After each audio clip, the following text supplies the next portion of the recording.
এর আগে কখনো আমি এই ধরনের কোনো গুহাতে প্রবেশ করিনি। গুহাটা দুইটা দিকে ভাগ হয়ে গেছে, এই একটা দিক এবং একটা দিক, এটা বন্ধ।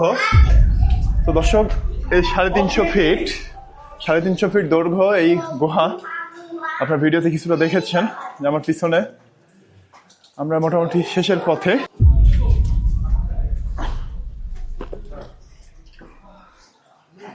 আমার পিছনে গুহাটির এক সাইড দিয়ে আমরা ঢুকেছিলাম এবং ভিন্ন সাইড দিয়ে আমরা গুহা থেকে বের হলাম। আপনারা দেখতে পাচ্ছেন যে ঠিক কতটা গভীরে।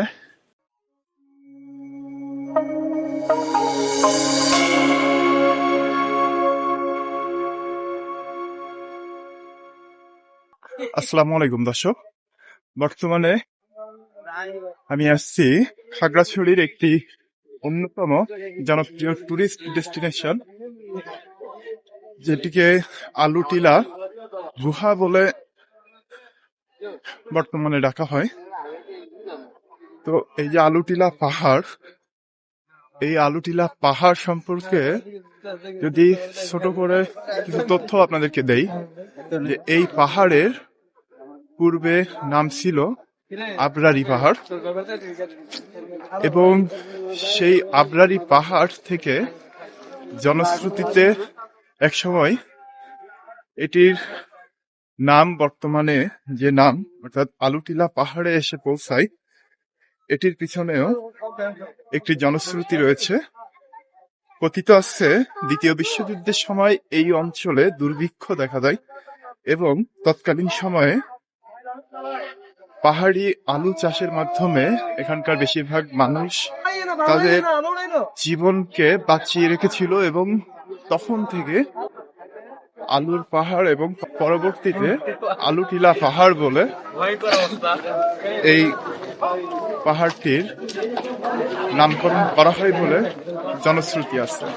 সো তৎকালীন সময়ে এই যে বুনো আলু সংগ্রহ করে জীবিকা নির্বাহ করত এবং জীবনকে বাঁচিয়ে রেখেছিল এখানকার মানুষরা, এটি কথিত আছে।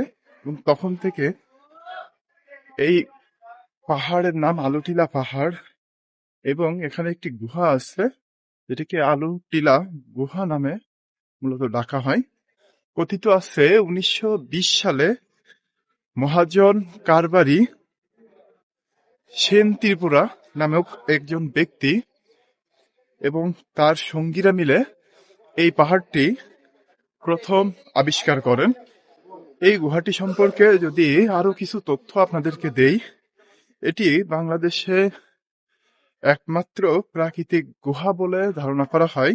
দর্শক, এই গুহাটির দৈর্ঘ্য সম্পর্কে আমরা গুগল থেকে যেটি জানতে পারি যে অলমোস্ট 350 ফিট দৈর্ঘ্য আছে, এবং বর্তমানে আসলে অনেক ইতিহাসবিদগণ মনে করে থাকেন এই গুহাটি আসলে সৃষ্টি হয়েছিল ভূমিকম্পের মাধ্যমে। সো আমরা দেখবার চেষ্টা করব যে আসলে এই গুহাটির মাঝে কি আছে, এবং আপনারা যদি পরবর্তীতে আসেন তাহলে আপনারা কি দেখতে পাবেন। প্রথমধ্যে আমরা একটি বিশাল বট গাছ দেখতে পাচ্ছি, সম্ভবত বট গাছ বা অশ্বত্থ গাছ হবে। আমার ঠিক পিছনে আপনারা গাছটির বিশালতা কিন্তু দেখতে পাচ্ছেন।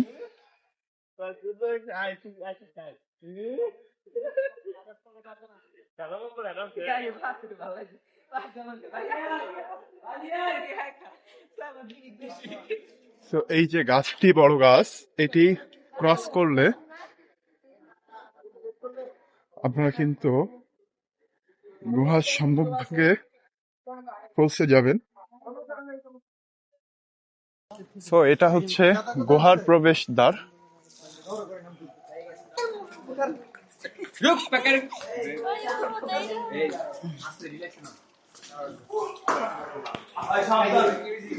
দর্শক, আলুটিলা গুহার মধ্যে আমরা প্রবেশ করছি।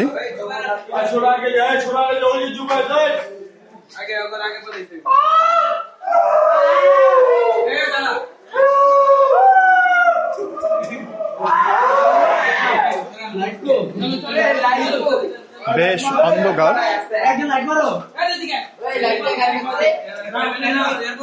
দর্শক গুহার সামনের অংশটা আমরা কিন্তু টোটালি দেখতে পাচ্ছি না, কারণ টোটালি অন্ধকার।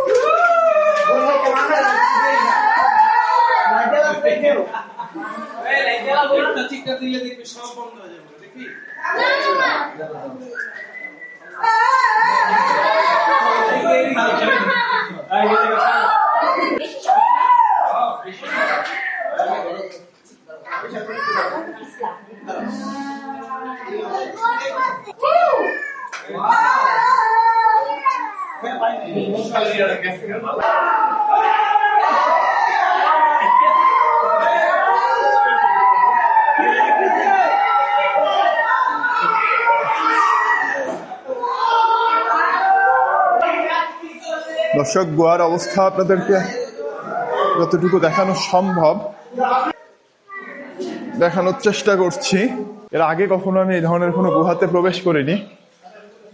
দর্শক এখান থেকে দেখেন দুইটা দিকে গুহাটা দুইটা দিকে ভাগ হয়ে গেছে, এই একটা দিক এবং একটা দিক, এটা বন্ধ। এই সাইড দিয়ে আমরা প্রবেশ করলাম।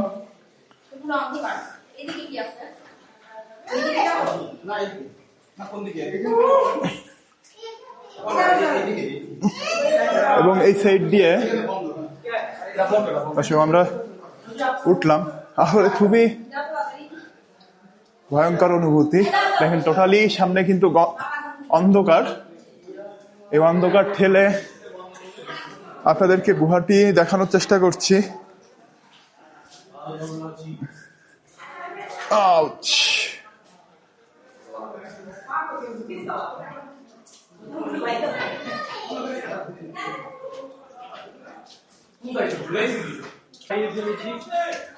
তো দর্শক এই 350 ফিট দৈর্ঘ্য এই গুহা। আপনার ভিডিওতে কিছুটা দেখেছেন যে আমার পিছনে আমরা মোটামুটি শেষের পথে।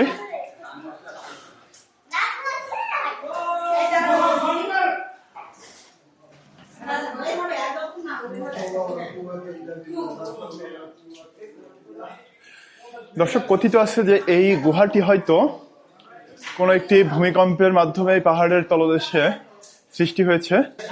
তবে স্থানীয়দের মাঝে কিন্তু মিশ্র গল্প প্রচলন আছে এই গুহাটি সম্পর্কে। এখনো সামনে আরো গল্প বাকি। দর্শক খুবই ভয়ঙ্কর।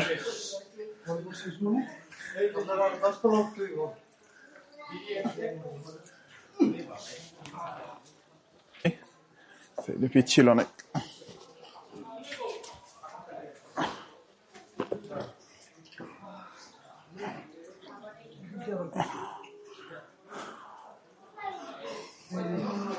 বেজায় পিছলা।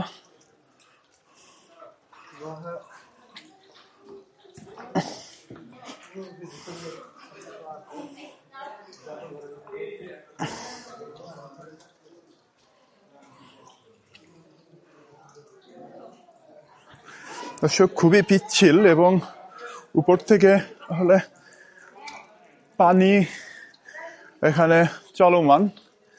এটির কারণে জানি না বৃষ্টি হয়েছিল কিনা, এই পানির কারণে মেইনলি আরো বেশি পিচ্ছিল হয়ে গেছে। খুবই রিস্কি। আপনারা যদি এখানে আসেন চেষ্টা করবেন খুব সাবধানতার সাথে রাইড করার।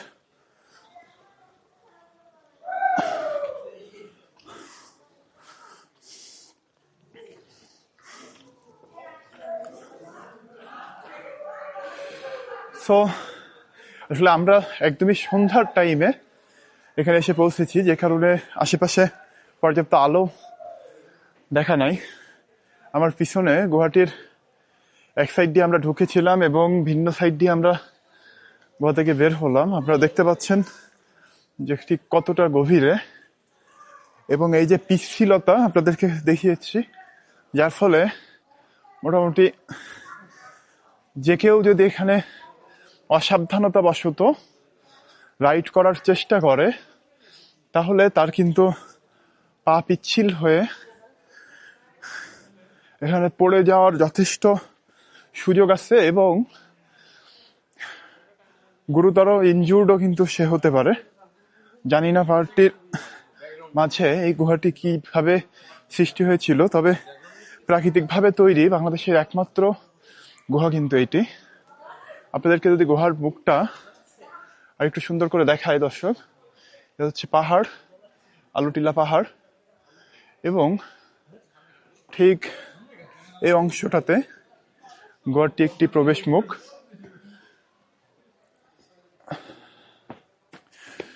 যেহেতু গুহার ভিতরে আসলে প্রচুর পরিমাণে পানি এবং কাদার উপস্থিতি এবং পাথর, সো আমরা সবাই জুতা হাতে নিয়ে খুলে, এক হাতে জুতা নিয়ে এবং আরেক হাতে ক্যামেরা নিয়ে ক্লাইম্ব করা আসলে বোঝানো সম্ভব না যে কতটা কষ্টসাধ্য। যে গুহার থেকে বের হলাম, এই সাইডে আরো বেশ বড় বড় পাথর আপনারা দেখতে পাচ্ছেন, এবং বর্তমানে এখানে কিন্তু হেঁটে পার হওয়ার জন্য, ওঠার জন্য, পাহাড়ে ক্লাইম্ব করার জন্য গুহায় আসার ক্ষেত্রে এরকম সিঁড়ির ব্যবস্থা আছে। আগে কিন্তু এগুলো ছিল না। সো যাই হোক, এখন আমাকে একটি স্থান খুঁজতে হবে যেখান থেকে আমি আমার পাকে পরিষ্কার করে নিতে পারবো, এবং পা পরিষ্কারের পরে আবার পুনরায় ভিডিও হয়তো শুরু করব, কারণ আমার হাতে পায়ে প্রচুর পরিমাণে ময়লা এখানে লেগে গেছে। দর্শক, এটাই আমার প্রথম অভিজ্ঞতা কোনো একটি প্রাকৃতিক গুহার ভিতরে প্রবেশ করে সেই গুহার অন্য সাইড থেকে বের হওয়ার। এর আগে আমি কখনো কোনো গুহায় প্রবেশ করিনি বলাই বাহুল্য। সো বান্দরবনের এই আলুটিলা পাহাড় এবং গুহা, বিশেষত গুহার ভিতরটা আপনাদেরকে দেখালাম। হাত পা পরিষ্কার করতে হবে, দেন আবার জার্নি স্টার্ট করতে হবে। সো পাহাড় থেকে বের হয়ে আসলে এখানে প্রাকৃতিক পানি বা কৃত্রিমভাবে কোনো পানির উৎস এখানে সম্ভবত তৈরি করা নাই, আমি কয়েকজনের কাছে শুনলাম। তো বাধ্য হয়ে হাত এবং পায়ে যে ময়লা কাদা লেগে গেছিল সেটা পরিষ্কার করার জন্য মিনারেল ওয়াটার নিতে হয়েছে একটা দোকান থেকে, যেটা খুবই হতাশাজনক। কারণ যেহেতু মানুষ এখানে গুহাটি দেখতে আসে, গুহার ভিতরে প্রবেশ করে, একটি প্রাকৃতিক পানির উৎস সেখানে যদি জেলা প্রশাসন কর্তৃক করা সম্ভব হতো, জানি না আছে কিনা, যদি না থাকে তাহলে করা উচিত।